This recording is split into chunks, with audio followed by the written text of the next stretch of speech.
السلام عليكم ورحمة الله وبركاته أستاذ إنجنير محمد صلاوية مركلة waxaa jira anigu subjectkayga waa education ms academy ayaan u bixiyey akoonkaygaas haddaayay horey waxaa jiray introductions aan kala socon doontaan oo kii laxaad maanta u ahaa kaas waxaan ku meeshin gareeyey ama aan ku sheegay dhexdiisa waxaan ka soo hadlay arrin aan ku talagalay futureka European teenage from 19 to 25 laakiin arrin waxaa taabta wiilashu maxay wiilashaan ka hadlayna waad qiyaasi kartaan waa kuwa college secondaryga maxay isugu dhacaan macallimiinta intaas warig oo hadda kahor waxaa yidhi wariga ugu badan soomaalida waxaa haystaa hooyooyinka waxayna ka wari gareeyaan wiilasha waxaa la yidhahdaa carruurtu markay yaryar yihiin waa madax xanuun hurda la-aan iyo qaylo iyo hawl markay waaweynaadaanna waa qalbi xanuun marka waxaan intaa marka kuwaan insha allah waaweyn hawshooda waa ku introductionkaas iyo kuwa soo socda waxaan kaloo jirto oo haddaba anu advice ka bixiyaa carruurtan from year 7 to year 9 oo wiilasha u badan qaarkood qaati la kala taagan yahay iskooladii oo management move waxa weeye every week wuxuu qaadanaya intaasoo negative islaantana tuushino iyoba ka hadlaysaa waxay rabtaa topsid next year marka behavior iskuol kasta waxay leeyihin qolo behaviorka qaabilsan marka group kasta meeting bay leeyihin weekii ones oo group ku saabsan 240 way group kasta year 7 year 8 year 9 year 10 year 11 groupka marka waxaa laga hadlaa caruuraha ugu negative ka badan kuwa iyagu xaaladaha khaaska marka waxaa la oranaya canugaasi last week wuxuu qaatay 3 negative whatever reason uniform waa soo dahay waa corridor section waxaa la yidhahdo iminka hadaa jidkii ka leexato ama be kidma wadan ama un soo 3 hadaa qaadato form 2 wuxuu ku siinayaa yellow anigu meeshaan ka shaqeyno yellow waa step 1 lagu dayn maayo warqadda waa la soo saaraya weekliga ah marka yellowgaas waa in lagu talagalay in lagu qabto carruurteenna badan waxay sameynayaan yellowgii beertiga in leeyahay waa yaraanaysaa inuu 5 maalmood 30 xiiso maalintiiba waa 6 xiiso inuu galaaska uu tago macalinka miiska u saaro well done hadhowna after school macalinka u yimaado u diray oo dhaho la yidhaahdo okay arrintaas waa okay waa brilliant then waa ka baxaya reportkaas ujeedadu waa in lagu xakameeyo so innaga waxaa dhacaysa waa ilaaway waa dhumiyey jaakad kale oo ku jiray macalinkii ma tegin maxaa dhacaysa mataqaanaa stage 1 report buu aadaya waxoogaa ka sii adag kiibuu haddana sidoo kale discipline ma jirto mugtay a boy that's where I'm saying wiil markaasuu rag u baahan yahay celiya indhaha u guduusyo hooyo softiska ah wiilkayga macallimiintaa ka qaldan waxaasuu ogya halkan kanuu u gudbaya kiibuu haddana waxaa la rabaa inaad minimum 1 to 5 points minimum 4 totalka waa 6 times 5 baa u sarreeya waa 30 marks weeye waxaa laga yaabaa inuu intaas maad u keeno haddana kaa ku fashilo haddana so kaa hadduu ku fashilo wuxuu u gudbayaa titriigu u gudbayaa halkaasaa waxaa ka balaaban doonta waxaa ogtiin marka in waalidka loo yeero in BSB loo qabto halkaasay ka balaabataa BSB waa barnaamij oo carruurta lagu caawinayo oo lagu pastoral support baa la yidhahdaa then target baa loo sameynaa target setting for targets for example waxaa la oranayaa okay ilmo kasta waa kala duwan yihiin qaar baa dagaalama qaar baa liida qaar baa for target baa lagu sameynaa so 6 weeks ka bacdi haddana waa la isku imanayaa maamul iskuulka iyo macallimadii macallimiintii year 8 ka year 7 whatever haystay targetkii baa la qiimeynayaa macallimiintii baa report soo qoraya. Okay, 4 targets, where are we? So possibilitieska maxay tahay marka haddii uu 4 ku guuleysto stop PSB, 2 hadduu ku guuleysto 50% they give him extension, 4 hadduu ku dhaco wuxuu u gudbayaa PSB 1 buu kaasi 2 buu u gudbayaa. dhibta hadduu sii wado okay marka 3 buu u gudbi doonaa. waa isku wareereysaan iska ilo marka waxbarasho wareer baa bilaabanaya. ma next dacwo exclusion report gurigii joog 3 beri qolkii maxaa la meesha la kala iskoolka dhexdiisii halkaa markay marayso oo xal loo waayo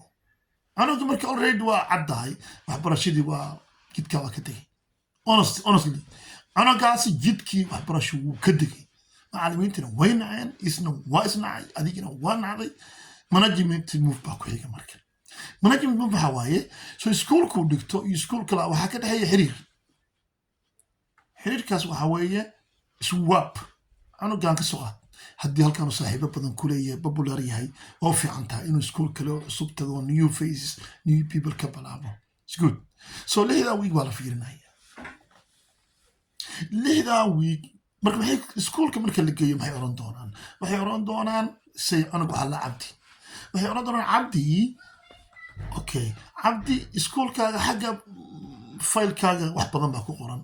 laakiin anaga opportunity baan ku siinaynaa fayl cad baan ku siinaynaa adayna ku adaana mas-uulka wax ku qoran doonto. so way la soconayaan 6 weeks ka haddii waxyaabihii kow xagga looga keenay mid ka mida uu sameeyo su'aal macallimiintu ayaa ama wuu dagaalamaa ama waxyaabo aggressive uu sameeyaa automatically waa cancel. haddii laakiin 6 weeks kaas uu fiican noqdo meeshani u fiican tahay new place new friends new teachers they keep him so uu xiriirka dhahay iskoolada. alxamdulillah insha allah waxaa dhici karta inuu successful noqdoba oo halkaas uu ka dhamaysto GCSE. what about what haddii uu soo noqdo oo kusoo fashilo iskuulku wuxuu wadayaa ganaaxi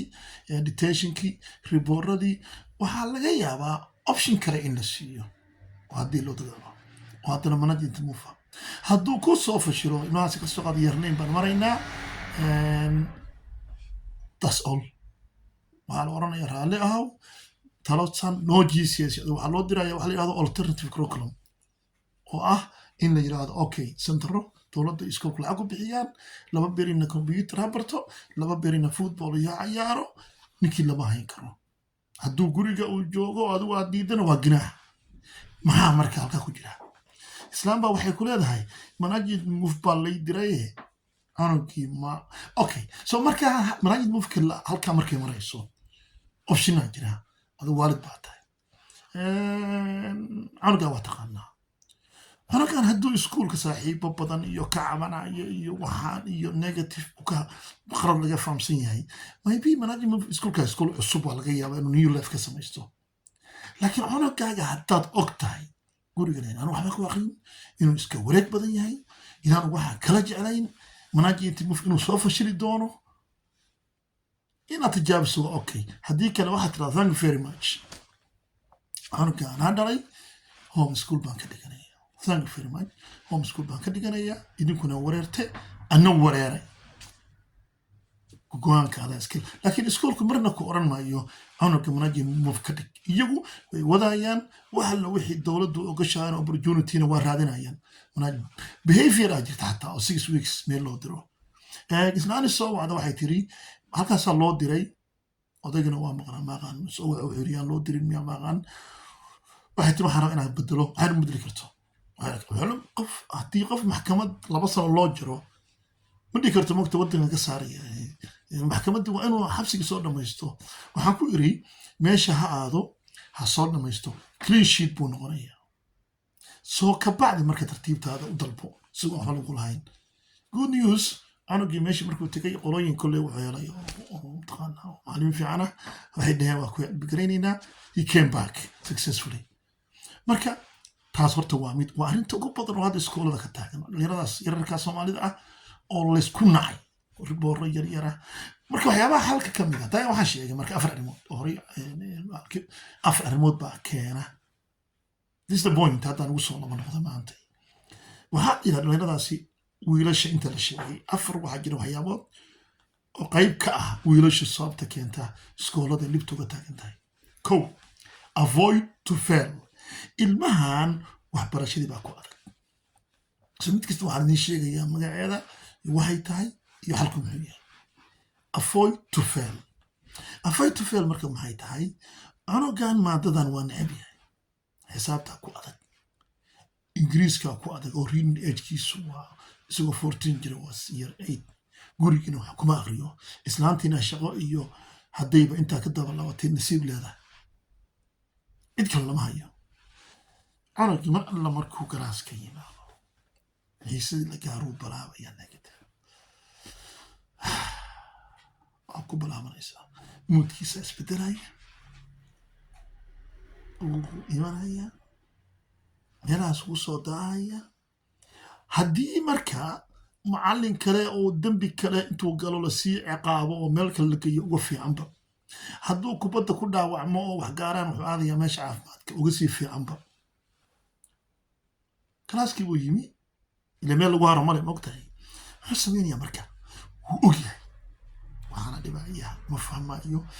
suu geesahaas u fiirinaya, war qor, war fur, war copy, hadhow buu hadal balaabayaa. muxuu rabaa inuu macallinka ka xanaajiyo, inuu maxaa leenahay cunugayga macallin baa neceb. macallinku hadhadataynaya waxaa la lahaa muxuu ahaa annoying, irritating. macallinkii buu dhibayaa, hadal hoose qayb wax u akhribaya, wuu ogyahay. macallimadda marka warning bay siinaysaa magacaaga, cabdi sabuurada ku qorsaa warning 1, warning 2, warning 3, you go out. xariifka maruu ku talagalay marka halka caruurta kale wax baranayaan oo erey kasta dhegeysanayaan oo nood qoranayaan oo hadhow imtixaan diyaarinayaan oo mustaqbal diyaarinayaan, qof cunugan dagaal wuxuu ku jiraa galaaskan si uga baxdano dan macallin baa saaraysa. avoid to fail. hadda hal subject baan sheegay, could be more. maxaa xalaa? ilmahaas maadooyinka uu negative-ka qaadanayo waa in la ogaado, waan ogaan doontaan waa English math baa badan iyo science yana ilaawin. so maxaa marka taladu tahay? ilmaha waa in la yidhahdaa dhibtu ka isticmaali tahay. xataa haddii macallinka ay qalad jiro oo cunug macallinka dacwoonayo, macallinka ballan u dhig, cunugaaga iyo macallinka wada shira, iswaraysta maxaa qaldan. macallin maxaa ka rabta ilmaha? macallinku neefa ma dhacayso macallinku inuu ilmaha wax gaara ka rabo, laakiin instruction wuxuu ku leeyahay anu waxaan ka rabaa inuu on time yimaado, shaqada qabto, galaaskeeda yeesho, taasoo cunuga waxaa laga hadal. macallinka maxaad ka cabanaysaa? macallin hadda ka hor carruurta dhexdooda gu ceebaysay, macallin hadda ka hor sorry buu odhan doonaa. way isfahmeen aka avoid to fail. marka maxaa tala ah? ilmaha guriga ha laga soo caawiyo, wixii ha la fahamsiiyo, isagoo jecel buu imanayaa galaaskii. taas waa mid. number 2, attention seeking. attention seeking waxa waaye cunug jecel popularity, inuu caan noqdo, loo qoslo, gabdhuhu qoslaan, wiilasha qoslaan,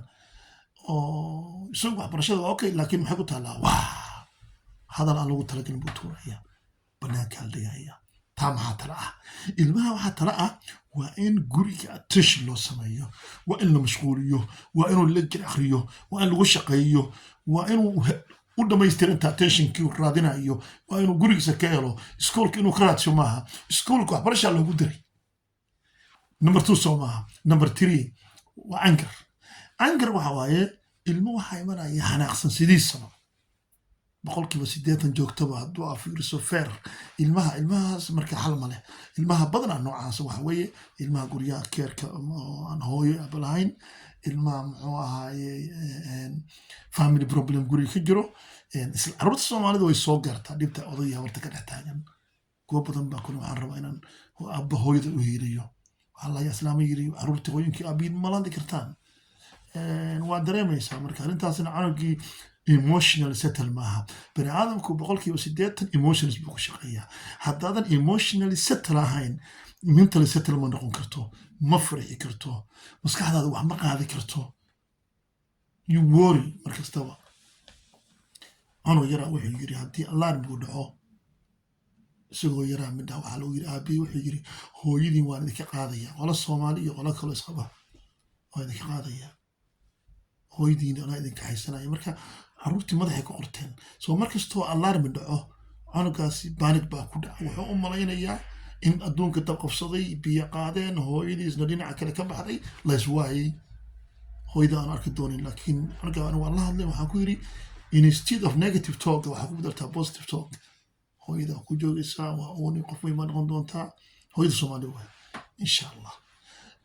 arrintaasi marka waa kaas so waxaa lahaa waa negative talk caruuraha noocaas oo family problems way keentaa ankarka ilmuhu la yimaado marka maxaa tala ah caruurtaas ha laga ilaasho problemyada familiga dhexdiisa ah si ay kalsooni u helaan si ay waa korayaan uma dulqaadan karaan waxaan ma dulqaadan karaan waxa waye reflection islaanti waa calaacalaysaa waa daalan tahay waa wareertay oday bay ka cabsaneen ka carare arrintaa dhib bay keentay kaawa ankarkaas ha laga ilaasho ilma faraxsan iskoolka u dir please number 4 power waxa waaye ilmo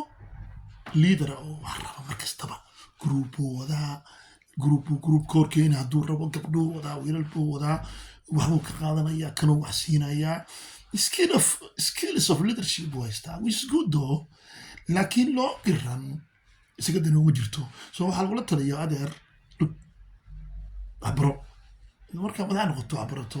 you're gonna be okay so arrintaasna waxaan sababta u keena waxay tahay hooyinka dhegeysan doono kullama xal og yahay wari ma jirto insha Allah waxaa daran inaan xal hayn xageegeeya Soomaali ma loo carraa qaahira maan geeya qaahira iyo Soomaali loo baahna ilmahana waxa dhibto ka haysta laga caawiyo macallimiinta la shiro iskoolka haddii dhib ka haysto laga bedelo haddii meel kale waa laga dhigo GCSEdiis ha sameeyo maalintu GCSE sameeyana meesha rabto oo baadi kara dhib male laakiin ilmihii in and out arrintaan hadda ka hor video waxaan uga hadlay YouTube caqabadaha ay keenayso soo soco inta year 7 la kaxeeyey January oo imtixaanka GCSE la gelayo la keenayo oo imtixaan gelayo iyo keenay hadhoona saa beertu galaya kontu baan ku bixin aniga inuu beerta galo maynaan ogin haddana disaster weeye marka weydiiya wax ku qaadan maysaan wacdaraha adduunka weydiiya culimada waa taas culimada weydiiya dadka iskoolada jooga weydiiya culimada weydiiya tallaabo kasta oo qaaysan waayo tallaabo kasta maalada waxaan ka hadlaa critical thinking suum la jiraan ka bixinaya critical thinking waxa weeye dadku waa saddex qaybood baa la yidhahdaa qolo wixii loo sheegay iska qaataa haddii la yidhaahdo waddanka ingiriiska Soomaaliya xukumi jirta beri waa iska yeelaya macquul ma tahay xagee lagu qoray yaa yiri shaqadiisa maaha qolo waxba iska aaminaan laba qudur waa 10 haddaad tiraa warheedhe ma aha maanaha waxay ka badaysaa haa u dhammaatay iyaguna halkaasay ka baxeen oo qolada dictatorska oo meesha rabaan ka baxa waxay rabaan qariban go-aankay rabaan gaaraya qolada saddexaad loo bogay waa qolada la yidhaahdo critical thinkers waxa weeye the thing what they thinking waxay aad uga fikiraan waxay ka fikirayaan qoladaasi waxaa la yidhahdaa wax kasta oo ay go-aan gaarayaan ilaa iyo 10 dhinac bay ka eegaan minimum dadkaasi emotionally stable waa dad ka madax bannaan decisiono kale cabsi qabyaalad bala kale waa dad u madax bannaan aqoontooda fikirkooda diintooda caqligooda intelligencegooda garaadkooda waxoo dhan waa dad aan raadinayn baa la yidhaahdaa validation waxaa la yidhaahdo ama validation inuu ammaano ama fiican weeye lagu yidhaahdo waa dad waxaa cognitive bias xataa inay igu aqoon leh ay dadka xastaan ka madax bannaan dadka noocaasa shay kasta tallaabo kasta waxay ka jawaabayaan 10 su'aalood markay jawaabaan waxay go-aankay gaarayaan waxaa la yidhahdaa 95% go-aankay gaaraan go-aan socon noqon doona insha Allah dadna kuma qaldami doonaan maxay socdaa lagu ammaan dadka waxaa ka mid ah buug waxaa jira aad u fiican waxaa la yidhahdaa waxay datada informationka waa literate anything oo haystaan dhaqaalaha xogta warka jawiga luqadda go-aanka talada waxoo dhan waa shiilaan quality bay ka soo saaraan not quantity waa numbers marka go-aan bay qaadanayaan go-aanka waxaa 95% waa successful arag baan kaxaynayaa go-aan baan gaarayaa go-aan kala gaaraya critical thinkers baa la dhahdaa soomaali ma garanayo critical waxaas waa critical buu ku yahay fursadaha horyaal bay canaantaan oo kasoo dhexsaanaa fursado kasii fiican waa kuwaas marka raalli ahaa taa waxaa marku criticalka markaan ka sheekeynayay waxaan idhi ugu talagalay dumarkan go-aamada degdega gaarayo caruurtii holan ka muxuuha qaahir ka tuurayo kenya ka tuurayo for no reason yarnayn yar ilaa la kaxaynaya critical thinking marka la fikri maayo cunugan xagee geynaya xaguu aadaya jiisasiisa awey muxuu baranaya gormu maxay bilibray soo celinayn haddana arrintaas waa arrimaha u baahan ruuxoodu xalka u baahan to be honest insha allah arjina waalid badan inuu ka faa'iidsan doono please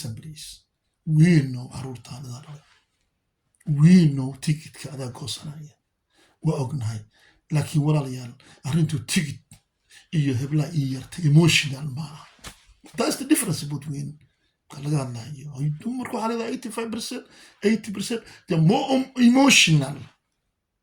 dadku raggu waa aamusaa laakiin meel fog buu ka fekeraya inaad ka fekertaan baa la rabaa meel fog waa inaan ka fekerin heblaa tiri soo bax aan kara gurigii jartay war cunugaagu yar 11 waay 6 bilood oo hartay waana ay star gabadha muu sheegtay gabadh baa waxay tiri gabar maraykan joogtaa iyadoo sacuudiga joogtaa waxay ku tiri walaal gurigaaga gameka ka qaad aakhir waa lagu qabsanaya yaa dhahaysa gabadha sacuudiga joogtaa yay ku leedahay gabadha maraykan joogta sheekada ii sheegtay waxaa la yiri fiqih yaa waxaa la fiqih qofka ilaahay baran khatarta mugtahay diinta waaye khatar kuwaas maxaa la yiri waa qofka laba xaaraan kala saara maa qofka xaaraan iyo xalaal kala saara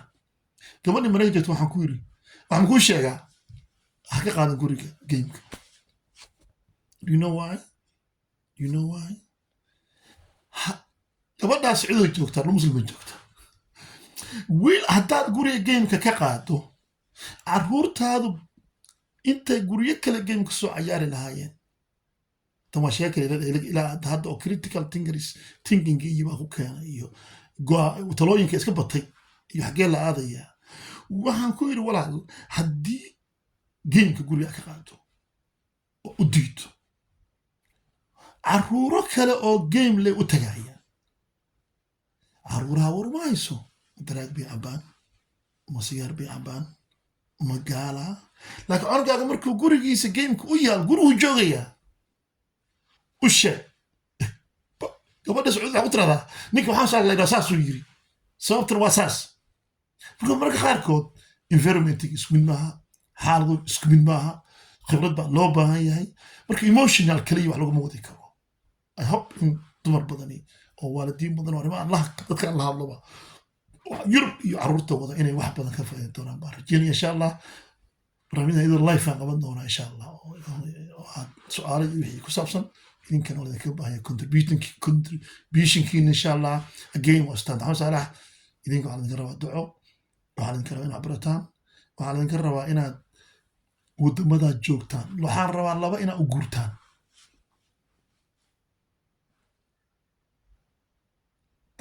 waa caam taladani hadda caam weye aabi iyo hooyo iyo gabadha guursan doonta iyo tan hadda wiil guursan doono anuu soomaali baan ay waxa iga qaylisiinayana kole anaa og rag badan baa hadda laga yaaba inay dhahaan ka muwaalan yahay wasting his time laba wax meelood waa in loo guuro guurka waa in loo guuro maxaan dhahay guurka waa in loo guuro lama wada guurin horta idiin sheegaya guur macnuhu waxa weeye in wiilku soo guuro boorso soo qaato gabadhii soo guurto gurigii loo ijaaray ay wada degaan soo maahayn guurka soomaalidu 75% ugu fiican buu la soo guuray you like that akala doontaa sheekadaas ko labo afartan sana Yurub joognaaye physically baan u joognaa mentally baan ka maqannahay mentally aan soo guurno boorsooyinkan aan furfurno oo waxaa iga tala ah carruurtiina inaad ku tidhaahdaan isbitaalada London ugu waaweyn iyo Manchester iyo idinka inaa maamushaan baan rabnaa idinkoo muslim oo Soomaaliya oo yahana ah macnuhu maaha inaan leeyahay Maxamed Saalax baa wuxuu fasaxay in dhul la joogo oo muslim ahayn macnuhu maaha sababtaan kule idin sheegaya ka soo qaad waxaa rabtaa inaad waddankan ka guurto bisha December iminka September baan ku jirnaa ilmahaaga ilaa maalintaad guurayso waa inaad ku tiraahdaa be the best waayo hadduu ilmuhu ogaado inaad guurayso wax baran maayo warbarri haddaad guurayso maanta galaaska tag macnaha marka maxay tahay ujeedadaydu intaan joogno wala be the best as you can be anaa intaan joogno waa dadaalaynaa maalinta ka tagna waa ka tagnay أنا أيت بان كنت كسوماليا هندي أنا هذا الكاس بان صومري ولي ومقرأ يربان جوا وسترن كانت الحمد لله أوكي هنا علينا أوكي لكن today حتى بروفيسور هاي كلاس تواتجايا today حتى جامعة تواتجايا ديسمبر حتى الربعين صوماليا هذا وعادي إن شاء الله لكن واحد إن ترى afartan sana joogay luqadii baran maayo oo wadankan ma rabo oo dhul gaalo weeye oo belaa ka dhacday carruurna waa ku dhalay wayna koreen qorshe uma hayno waa bane waa hawla waay waa degannahay meeshani passport baa lagu siiyey MB baa ka noqon kartaa macallin baa ka noqon kartaa carruurtada loo yaray ka noqon karaan imaamiyay ka noqon karaan hindidan iyo shiyankan xaggana waa degan intana waa degan yihiin adigu maxaa wadankan ku diidaa joogto aba joogtaabe ما أنت كتك ما أنت كتك لكن بورصة إيران أنا ووريره عروض تذكرني سنة ووريرن وهم الجيران إذا ذكر أنا وكيد تمجر على هذا والد كود باكولة تري إني وسترن كحكمان وين حكمنا وقتنا مرك إن شاء الله وحربا برايم مانيستر كصوص عادة تنقول إيجا UK وين نقطة الصومال لأني مريكن كفاس برنس تقوم قبلنا بدلت هنا الصومال لأني dad muslim oo adduunkan waxtar in noqdaan hada waa ka dheeraaday. Assalaamu calaykum waraxmatullahi wabarakaatu.